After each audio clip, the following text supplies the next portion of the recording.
Nymphs, often figures in stories about love, have been depicted as both the pursuer and the pursued. They are known to be passionate and sometimes vengeful lovers, becoming involved with both gods and humans. While some nymphs or groups of nymphs shied away from amorous affairs, others embraced love and all its complexities. In Greek mythology, the question of whether nymphs fall in love is not a simple one, as their experiences with love vary greatly. One famous story of a nymph falling in love is that of Daphne, a nymph who was pursued by the god Apollo. Daphne, known for her beauty, caught the eye of Apollo, who became infatuated with her.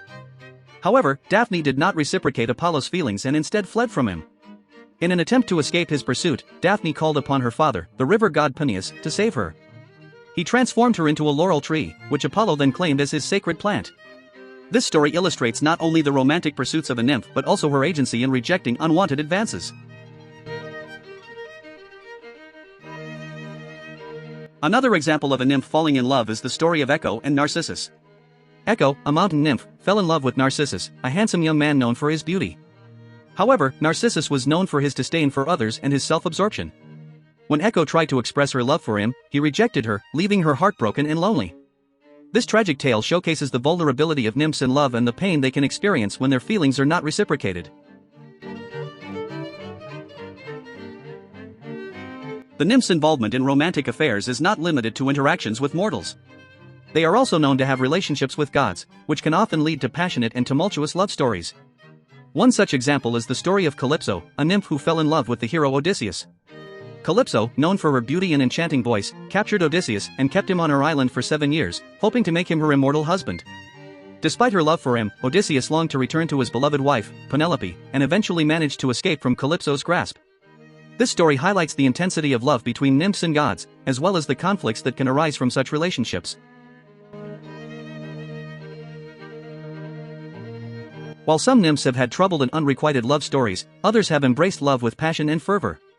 The nymphs of the Hesperides, for example, were known for their devotion to their garden of golden apples, which were said to confer immortality. These nymphs were fiercely protective of their precious fruit, even in the face of great challenges and temptations. Their dedication and love for their garden demonstrate the depths of emotion that nymphs are capable of experiencing. In addition to their romantic pursuits, nymphs have also been depicted as vengeful lovers when their feelings are spurned or their trust is betrayed.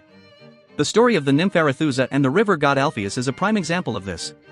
Arethusa, initially a follower of the goddess Artemis, was transformed into a spring by the goddess to escape the unwanted advances of Alpheus. Despite this, Alpheus pursued her and ultimately merged with her, creating a river that bore her name. This tale exemplifies the lengths to which nymphs will go to protect themselves and seek retribution when their love is not respected. In conclusion, the question of whether nymphs fall in love is a complex one, as their experiences with love are varied and often tumultuous. While some nymphs have been pursued by gods and mortals and embraced love with passion, others have experienced heartbreak and rejection. Their stories illustrate the multifaceted nature of love and the complexities of romantic relationships, both mortal and divine. Ultimately, the love stories of nymphs in Greek mythology serve as a reminder of the power and vulnerability of love, and the enduring impact it has on both mortals and immortals alike.